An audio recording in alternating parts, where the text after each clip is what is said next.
Right, here we go with number B. This one won't be quite as long, so maybe not as painful. Brazil 2019. What happens is Valtteri Bottas, his engine blows up, so he pulls off to the side of the road and parks it at turn 4. Now you'll know turn 4, it's the one where Strap-on runs Hamilton off the road in 2021. So we'll take you through what they showed you by F1 TV, showing the global public of what was happening, and then we'll take you through what the commentary was. It'd be so much easier if we could just play the footage and play the actual video that's on F1 TV, but that gets blocked on copyright, so I've got to do it this way. Here we go. So, lap 52, you can see Bottas has pulled over onto the grass, and this car is going to trundle down to this corner where there's a gap in the barrier, enabling that car to be quickly dragged off. So that's lap 52. Now, if I just go back to here, when he comes to a standstill, you can see the leader of this race, Max Verstappen. Kids, you're going to love that. Okay, Max Verstappen is leading this race, and he is they're only approaching the start-finish line. So realistically, lap 53 is about what we're going to be on for them two drivers now. It's pretty close call.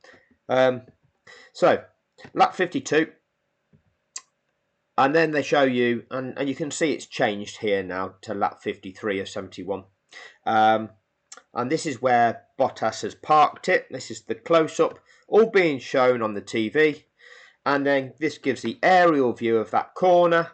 So you can see realistically he's tucked it in. He's come down this grass. He's tucked it in over here. So he's out of harm's way. The chances of getting hit there is extremely remote. So he's done a good job. So arguably this is quite a lame safety car deployment. However, in this world that we now live in, where health and safety is key, it's important, don't get me wrong, but it's litigation culture whereby if something freakish was to happen and one of these drivers were to end up crashing either into this car or into the recovery vehicle, then the FIA are responsible for it. If somebody died as a result, they would be responsible. So what they will then do is cover themselves by taking measures that guarantee they're not found to be negligent. We can fast forward to Japan 2022, where the race director did something that was completely wrong, completely negligent, and actually you never saw that race director for the rest of the season. They didn't tell you why. They didn't tell you it was gross misconduct, it was gross negligence. They just palmed it off as being, oh well, we're just gonna use one race director from now on to the rest of the season, just for more consistency. The real reason was it was gross negligence by that race director. But they'll spin it another way. But anyway, initially you can see here, yellow flag, sectors 1 and 2. So they are debating whether they can get away with recovering this car under yellow flags. And you get the banner on the screen that says hazard on track. Well, it's not on track, but hazard. Drivers to slow down, no overtaking near the incident. So sectors 1 and 2, you're under yellow conditions. You've got to slow down, no overtaking. They show you the aerial view. They show you, again, the guys there trying to make sure the car's manoeuvrable. Not really in harm's way as such. Maybe a very, very tiny little bit of danger, but almost negligible. Aerial view again. This bit of green, whatever it is, painted tarmac, AstroTurf, whatever it might be. Strap-on likes taking this line through the corner. He just clips the apex. Well, no, clips this here before this yellow bit of curb and goes straight across there in a straight line. Sends it all the way out there. And Christian Horner calls it, we call that let them race, Michael. But that's called running a driver off the track, deliberately trying to crash them out of the race. Michael Schumacher got banned for a season for that. He got his whole points for the entire season taken away from him. for intentionally trying to take another car out of a race. That's what Strap-on did in Brazil 2021. No penalties. So lap 54 of 71. I've done this slide just to show you that a few seconds after this slide, safety car. All right, so we know Bottas was on his lap 52. They were just about starting lap 53. They go all the way around lap 53, and it's whilst they're on lap 54, MASI decides to throw the safety car. Okay. They cut back to Bottas, the fact that this JCB vehicle is recovering the vehicle. We get the banner. Drivers to follow safety car. No overtaking. We get the aerial view of what is actually happening at that turn, at that incident. So the car has now been hooked up to the JCB. It's going to be lifted and just reverse back along here, out of harm's way. Okay, all fairly straightforward. We get some more views of what's going on there. Okay, this is on lap 55. You can clearly see over here, top left, lap 55. F1 TV is showing the world what is happening at this location. Viewers are kept informed about what is going on. We didn't see this at Abu Dhabi. We were kept in the dark and fed on shit. So what we also see is we see the cars going by. Here's the Red Bull of Verstappen. Max fans, get excited. There's a bit of Max's car over here on the right hand side. Yay! Right, so what's behind though is the JCB reversing with Bottas's car. We've got a McLaren there. Lap 55. And then we've got whatever that is. Is that Alfa Romeo maybe? Whatever it is. That's going by there. And then we cut to race control again. Right. Here's the key about race control, because they like showing us MASI. Look at who's in race control. We've got this guy on the end that you can see his face. And then you can't really see who's behind MASI, but you can look at the arms. This guy with the chubby arms here. Got a watch on and a chubby arm. You got this guy with the sleeves. That's the third guy. You got MASI here with his arms folded. That's the fourth guy. You got this guy here with very little hair. He's the fifth guy. You got somebody's nose here right on the left hand side of the screen. That's the sixth guy. Up the top here, there's another bank of screens. I would guess, based on what we saw in Spain, there's another row of somewhere in the region of 5 men sitting at those screens there. This is FIA race control. What's on the screens? What's on the screens that these guys are looking at? Looks a little bit like data view, doesn't it? Looks very similar to data view. I wonder, are they looking at data view? Or are they manually working out where the lap cars actually are? Because that's not necessarily that easy to work out, is it, when you're doing it manually, or you're just looking at a computer screen where it clearly tells you? I wonder. Anyway, that's race control that F1 TV showed us. Then we cut back to the incident once more. They're showing us what's happening. This is well off track now, though. Okay, this is well out of the way. You can clearly see we're behind the barriers. There's no marshals needing to clear anything up here. There's no debris on the track. This is the most simple clear-up operation you'll get. So, now on lap 57 of 71, bearing in mind, Bottas broke down on his lap 52. The leaders were starting lap 53. So from lap 53, 54, 55, 56, 57, okay? Lapped cars may now overtake.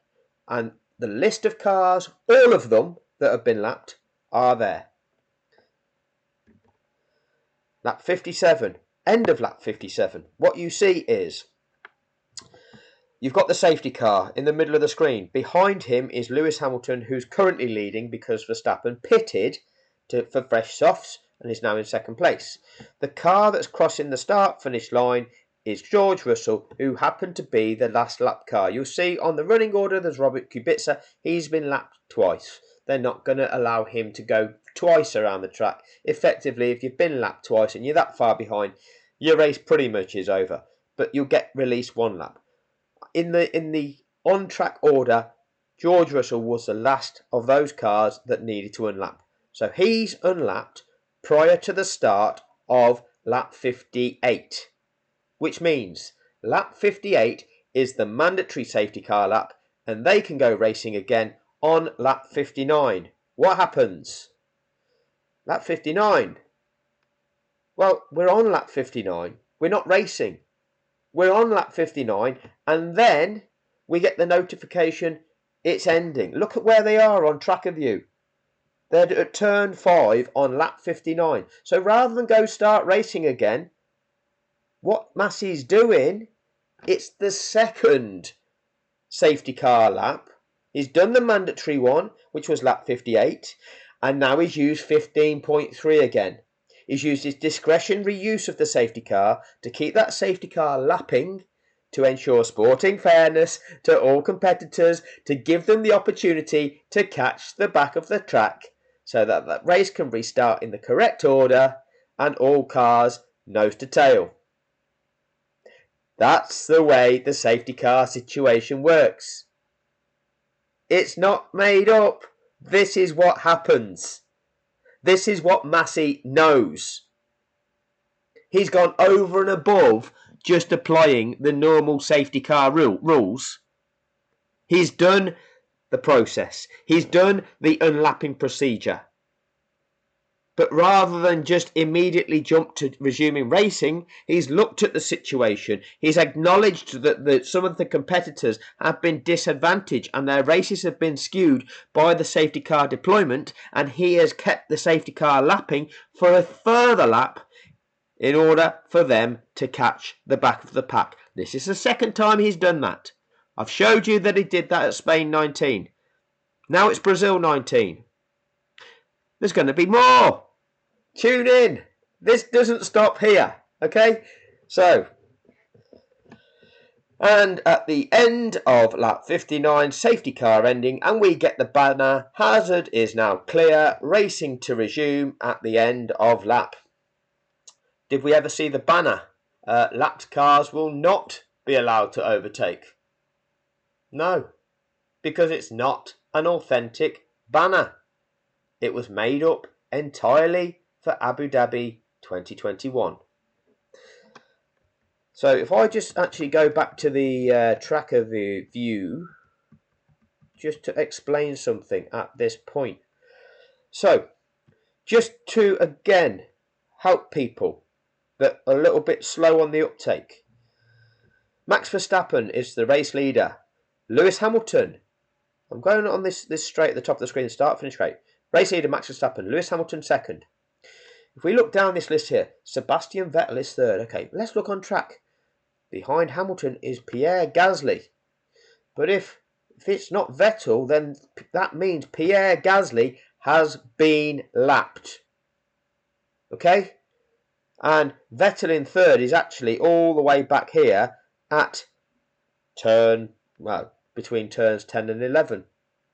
Which means if Verstappen and Hamilton have come by Gasly, Gasly is in 7th position. Everybody down the field from 7th position downwards has been lapped. Okay?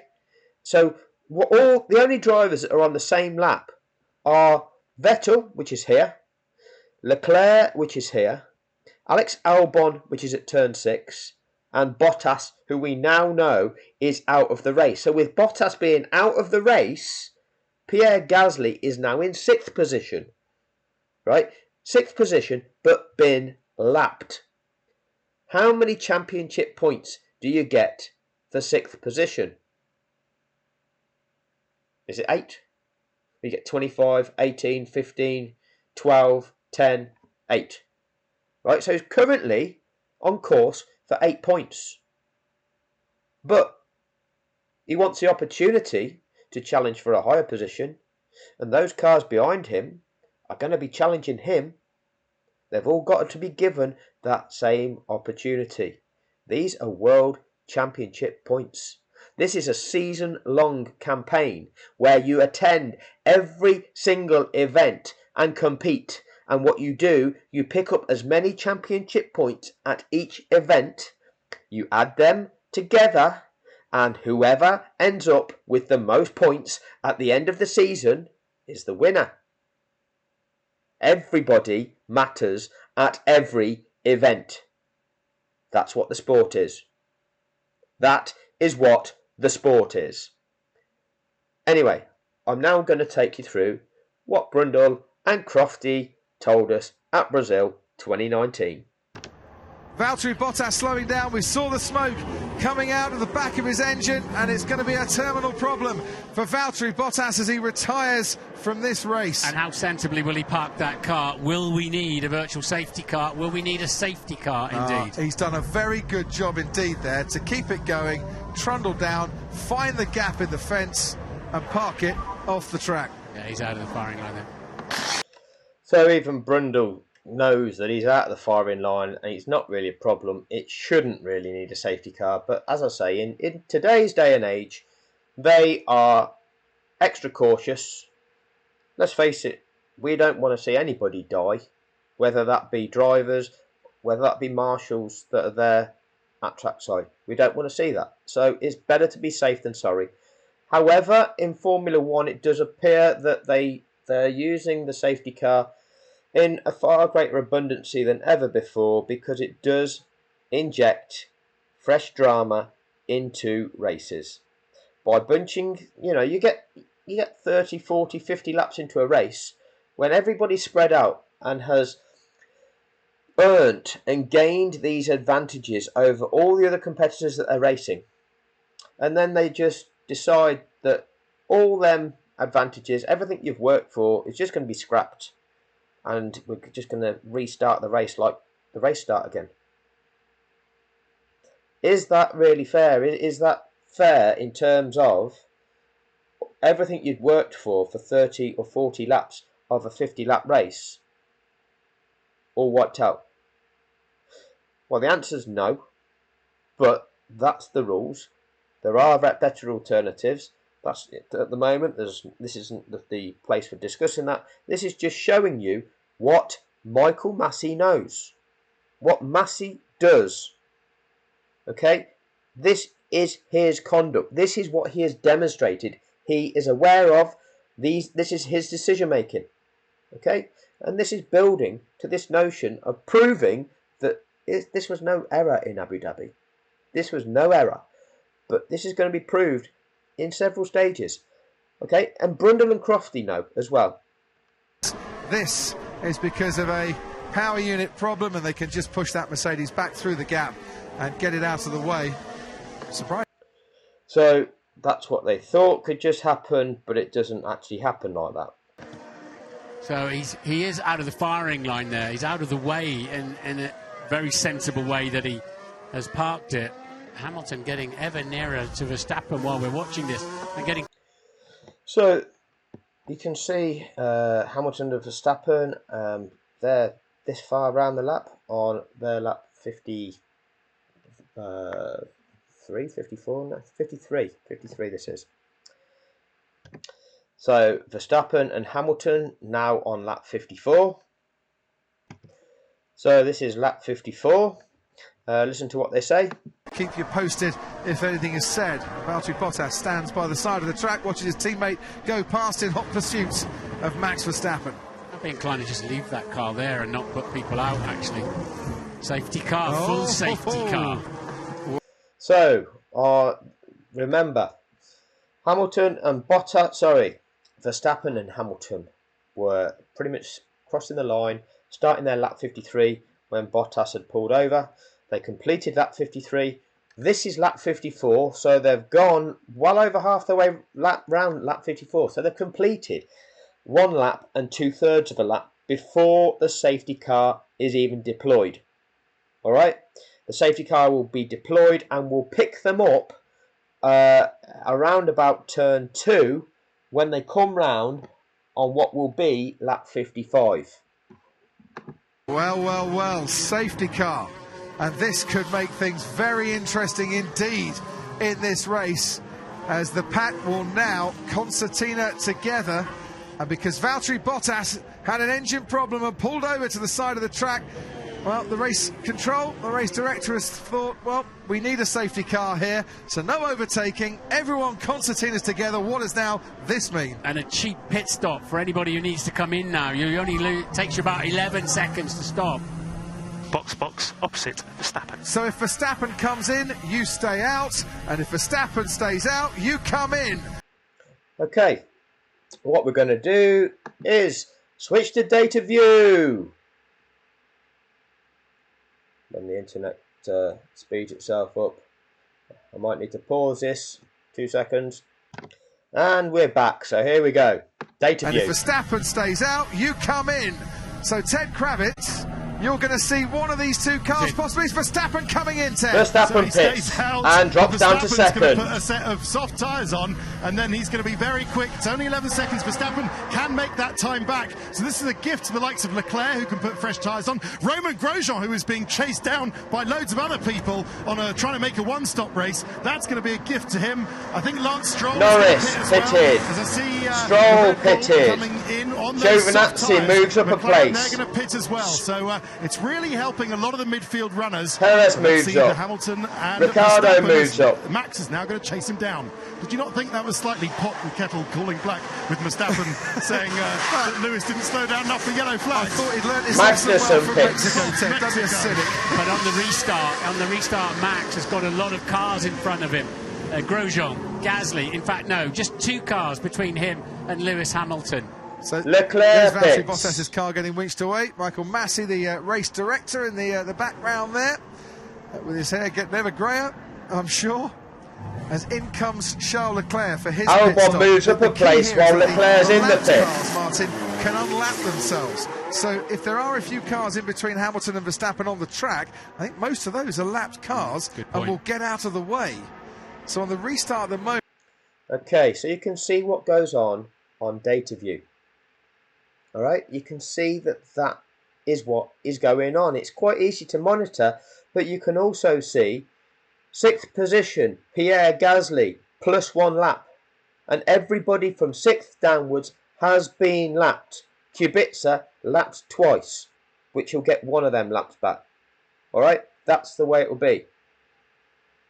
So they know that all of these cars are going to be released. All of them. Any cars that have been lapped will be told to unlap. It means all of them. It always has done. There's no ambiguity. So what we need to do is go back to here, is see what goes on and listen to what they say. I think I might have missed them describing the fact that all of the lapped cars are going to be released. Let me just backtrack it 20 seconds and just make sure that we've not missed out any of that. Yes, we had missed it whilst I was talking. Here we go. His pit stop. The key here is that the lapped cars, Martin, can unlap themselves. So if there are a few cars in between Hamilton and Verstappen on the track, I think most of those are lapped cars and will get out of the way. So on the restart at the moment, Gasly's been lapped, Grosjean's been lapped. They'll both clear out of the way. So Hamilton will have Verstappen. They'll get out of the way. Okay, look at the way they describe it, and you'll see how important this is. Right behind him. It's not an absolute given that they let lap runners through, is it? But it's certainly a... Yes, Martin. You keep gaslighting people about this. Every time it's ever taken place, they do this. That's not just flip of a coin. That's not, oh, shall we, shan't we? It's a given. You have to do it. There are reasons why you have to do it. If you don't know those reasons, Martin, you should not be doing the job that you're doing. You are employed as the expert of this sport. You are there to educate fans and viewers with exactly what is going on, with the rules of the sport, and to explain to them. That is your role. You're not just there for entertainment.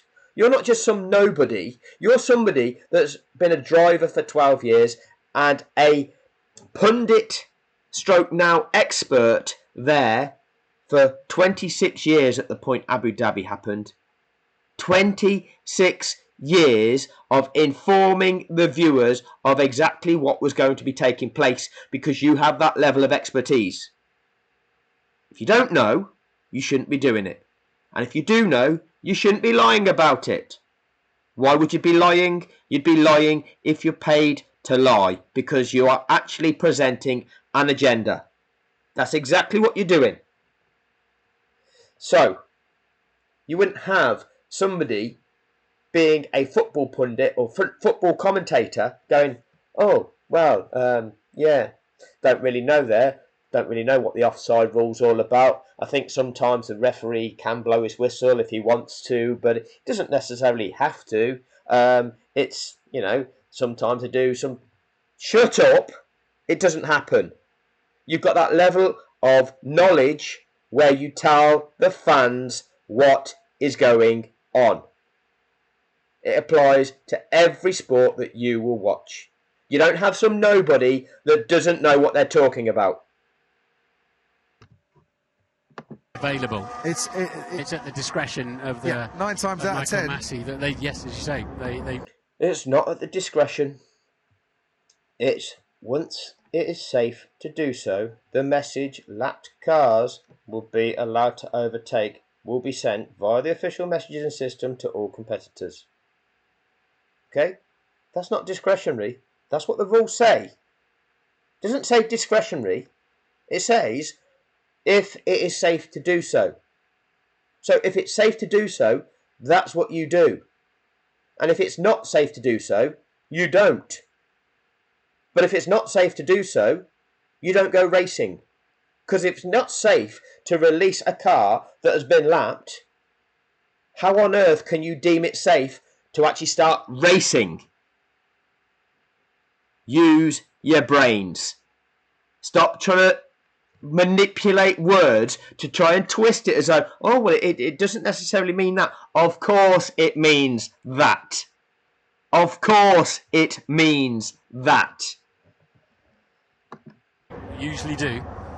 So Leclerc has had... Usually as in every time. His second pit stop of this race. And just get the feeling this has worked out beautifully for Charles Leclerc in his scrap that will be coming up with Sebastian Vettel, assuming, of course, he gets past Alex Albon. He's quite a long way behind him at the moment, but... So we're not just talking about Hamilton and Verstappen in first and second, are we? We've just been talking about how this is impacting Charles Leclerc. Nobody was talking about any of the other drivers in Abu Dhabi. Nobody was talking about which drivers had changed onto which tyres and who they're going to be able to challenge on the restart. Nothing whatsoever. It was only Hamilton against Verstappen. A duel. A two-car race-off. Separating out two competitors in a field of competitors and enabling them and them alone to race off for a win. That is not valid. There is no rules of any Grand Prix that will allow that, because a Grand Prix is contested by all competitors and the fairness to all competitors has to be considered at every Grand Prix. No Grand Prix is a final. They are like league events. They all carry the same weighting. The first game of the season is the same as the last game of the season. If the last game of the season is ending up a draw, you don't settle it with a penalty shootout. It's a league game. You pick up your points, whether that be 0, 1 or 3 points in a football game. You add them to however many points you've accumulated all season, and that's what happens. It's the same at every Grand Prix. You cannot just separate out two of the competitors and race them off for a win. You can't do it. But they did. They broke the rules just to set up that spectacle. The commentators were lying. F1 TV set the narrative. MASI broke the rules to make it happen. 3 separate parties contributed to making you, the viewer, believe that it was possible for that to take place. And none of them called it out. Nobody in the media has called it out properly ever since. One way behind him at the moment, but this safety car period is going to go on for a while, I think, while it all sorts itself out. What tyres he gone to? And he's sitting duck on it. Hamilton just feels here, sitting duck. Max on fresher, faster tyres behind him with a package that has worked well all weekend. But so it's a known thing within the sport. Within the entire sport, it's a known thing that if you're not on fresh, soft tyres and somebody else is, you're a sitting duck. So the commentators know that. If you're the race director, you'll know that. If you are in charge of the TV footage and you're in and around the sport, you'll know that. As fans, we know that. But MASI broke the rules, knowing what was going on, and went ahead and created that manufactured 2-car race-off, knowing that one was on fresh, soft tyres and the other would be a sitting duck. That is called race fixing. That is called race fixing. just how many laps will Verstappen have to get past Hamilton when we go racing again? Safety car needs to speed up, man. Jeez. Yeah, I got the feeling that message was coming as well. Ted, down to you. It seems like I got the feeling that message was coming as well. Not, oh, this is awful for Lewis then. Then he needs to get the heat into them tyres. So, again, we've not got that narrative, have we?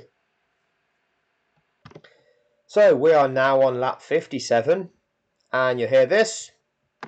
Lapped cars are now starting to unlap themselves, which means a lot of action, as you can see. Starting with car number 10, Pierre Gasly. There's a lot of lap cars, so it's a very short lap here. Pierre Gasly! Very quickly do you start getting laps, and this is going to take a while to sort itself out a little bit. How many laps older are Sebastian Vettel's tyres? 5 laps older than Charles Leclerc's. Yeah, Max is on brand new softs then, of course. Yeah. So he's on brand new softs. When did Albon come into the pits? Lewis is on 12 lap old mediums.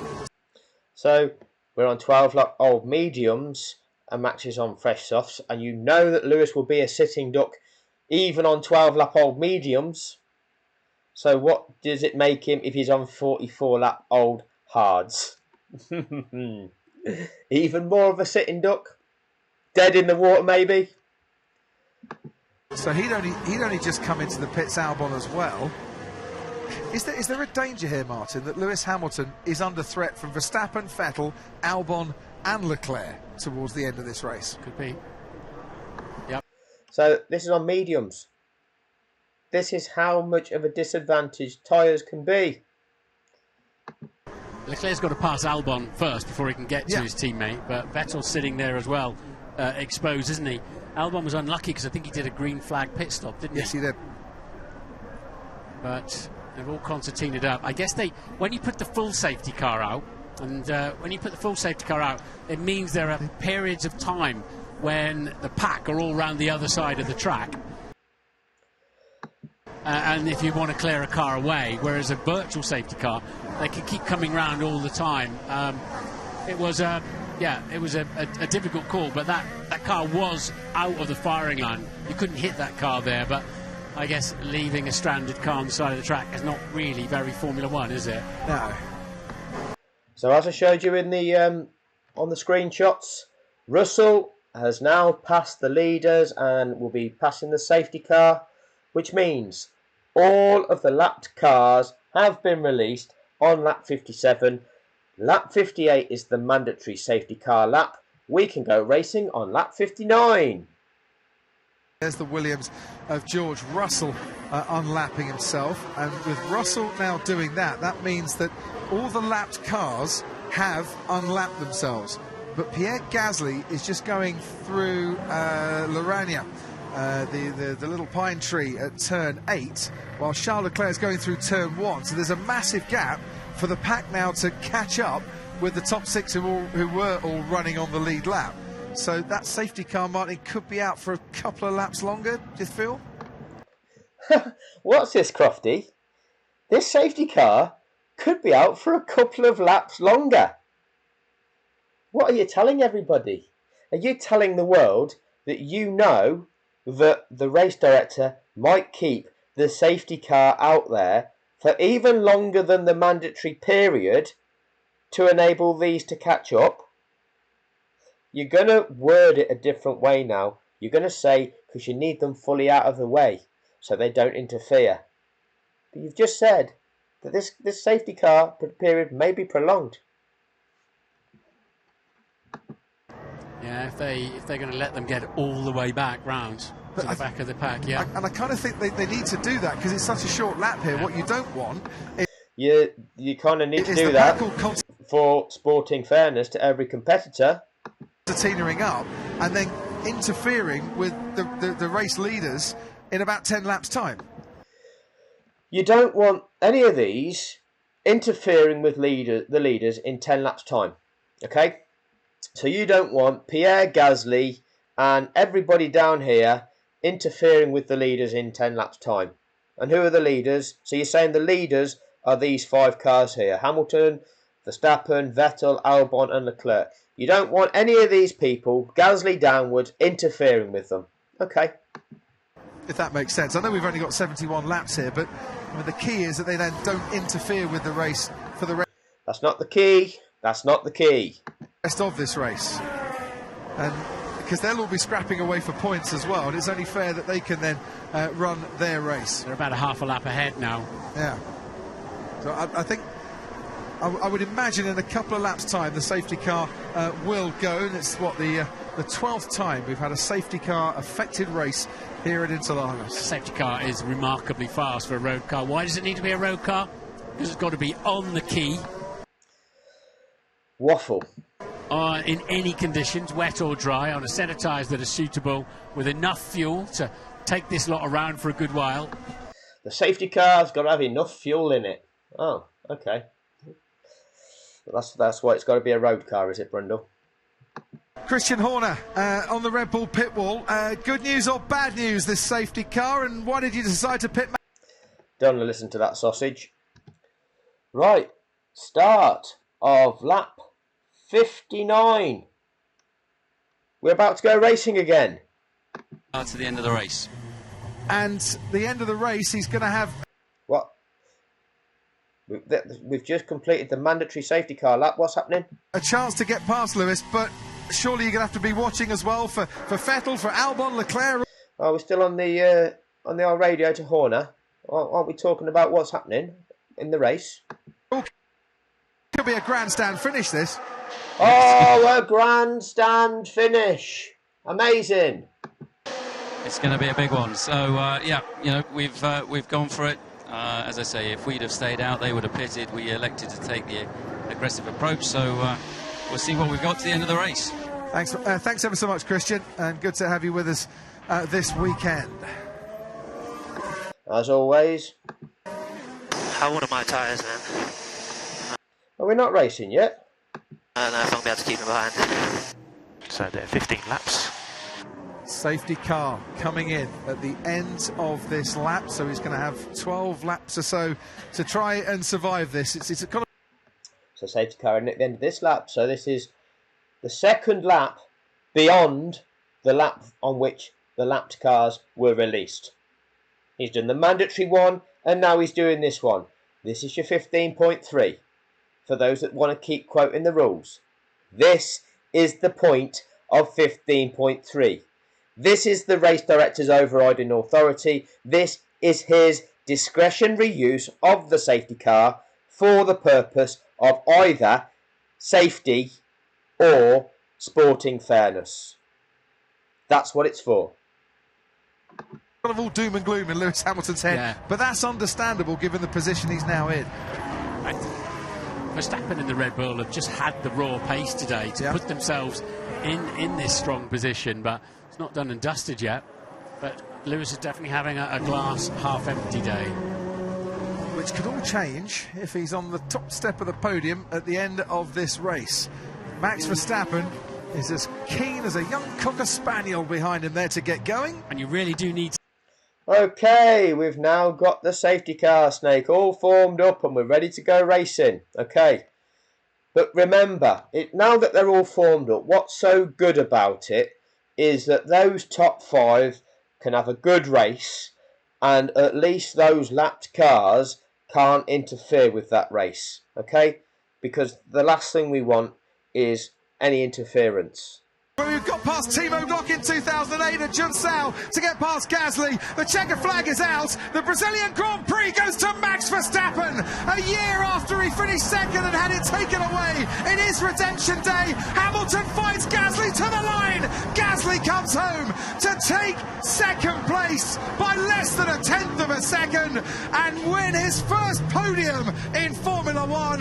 Hamilton comes home third. Carlos Sainz equals his best performance in a race by finishing 4th. Kimi Raikkonen is back in the top 5 ahead of Giovinazzi. What a day for Alfa Romeo. Hang on a minute. The top 5 was Verstappen, Hamilton, Leclerc, Vettel and Albon. We've now got Pierre Gasly finishing second, his first ever podium. Carlos Sainz, his highest ever F1 finish, and Kimi Raikkonen in 5th.